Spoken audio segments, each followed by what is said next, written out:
أو لم تعلموا الذي خلق إيه لكم ما في الأرض إيه جميعا. طبعا خدنا في الأرض لأنها التي تقلنا، وطبعا عرفنا أنه خلق السماء وعملها بناء، وقلنا جعل لكم الأرض إيه فراشا والسماء إيه بناء، ويمتن مرة بالأرض والسماء وما إيه وما بينهم، ويمتن مرة بالسماء والأرض وما بين السماء والأرض وما تحت الإيه وما تحت الثرى.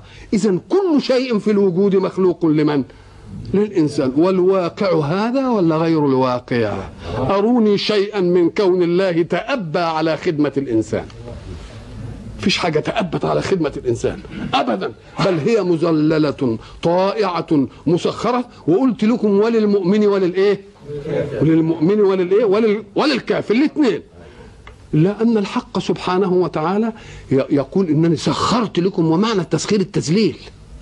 لكننا نشهد في بعض المظاهر الكون شيء يتمرد علينا، يتمرد على القاطن. يجي مثلا زلزال، تروح مكان الزلزال مطربق لك الدنيا، ومعنى التسخير انه متطامن كده خاضع ما حصلش ليه في دي. طب وبركان يطلع كده يروح قاذف الحمم وعامل له مش عارف ايه، طوفان يجي ويغرق الدنيا، سيل مش عارف ايه. قال لك لان الله لو جعل الامر رتيبا بحيث تكون كل شيء مسخر ويطمئن الانسان اليه لاستغلى الانسان واستغنى. يقوم لازم يلفتوا في بعض الأحايين كده إلى أن وراء الأسباب والمسببات والتسخير أشياء أنا أهز بها ضمائر الغافلين، أهز بها ضمائر الغافلين. اللي يقول لك يا سلام ده عملوا مقاييس عشان تشوف ذبذبة الأرض وإذا كان في حاجة مش عارف إيه زلزال هيحدث، يقول له طيب يا أخويا بتفاجئكم هي وتروح دخاكم وعمل المسألة. تبقى إذن المسألة الحق وإن كان خلق الكون بقوانينه ونواميسه، إلا أنني كما قلت لم تخرج القوانين والنواميس عن طلاقة قدرته. يقول لقوانين التسخير ابطلي، فتتمرد الأرض عليك ببركان، يتمرد الماء عليك بإيه؟ يتمرد الريح عليك بعاصفة. الله الله الله الله ايه الحكايه دي؟ قال لك علشان ما تعرفش انك انت بشطارتك عملتها، انا لو لم اذللها ما كانتش تذلل لك. ولذلك قال فذللناها لهم فهم لها ايه؟ قلت لكم قصه الجمل والتعبان.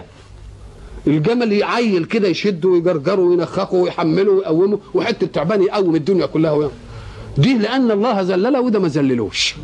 إذن فقد ترك الله شراسة بعض الحيوانات وإن كانت صغيرة عشان يثبت إيه؟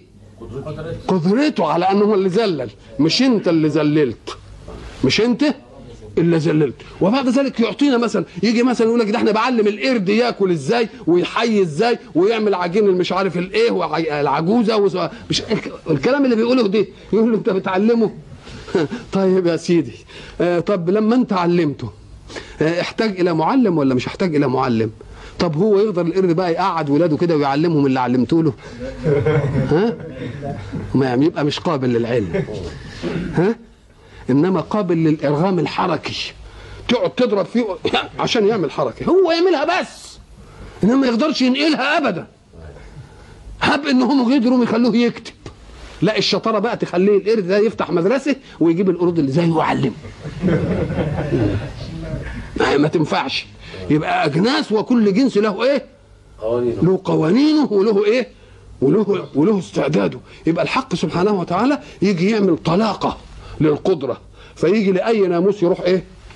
يقول ان كنت شطار بقى. ولذلك تلتفت تلاقي مثلا تقرا النشره الجويه ويحصل مطر في الحته الفلانيه ويروح مش عارف ايه وبعدين تيجي نهارها تنتظر ما تلاقيش. هم قدروها على امور عندهم، وقعد يقول لك والريح وترتفع وسرعتها قد كده وبعدين توطى وبعدين يجي مش عارف، فالريح هيطلع في المنطقه البارده ياخد السحاب يقوم ينزل مطر، يمكن حريقه تحصل تروح مغيره نظام الضغط ده كله. مش داخله في علمهم بقى، مش داخله في علمهم. ليه؟ لان لو كل المسائل مشيت كده زي ما احنا بنقول كانت في رتابه، يقول ده القوانين هي الحاكمه زي الفلاسفه ما قالوا. القوانين هي اللي ايه؟ هي اللي حاكمه زي الفلاسفه ايه؟ ما قالوا. لا، بقول ليه؟ اللي خلق القوانين فوق القوانين، اللي خلق القوانين فوق القوانين.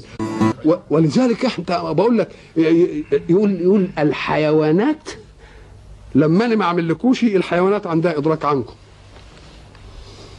ثبت ان البلاد اللي بيحصل فيها زلازل وبراكين اول شيء يتنبه ليه قبلها بمده الحيوانات، وتروح طالعه من المكان ده وجري، وبعدين والانسان بعقله هو اللي يتنيل فيه. فكأن برضه ده من ضمن الايه؟ من اللفت من الحق للخلق الى قدرته، ولانه قيوم، ولان ما فيش حاجه خرجت من ايده، هو اخرجها ولكنها لا تخرج من يده. اخرجها قوانين ولكنها لا تخرج ايه؟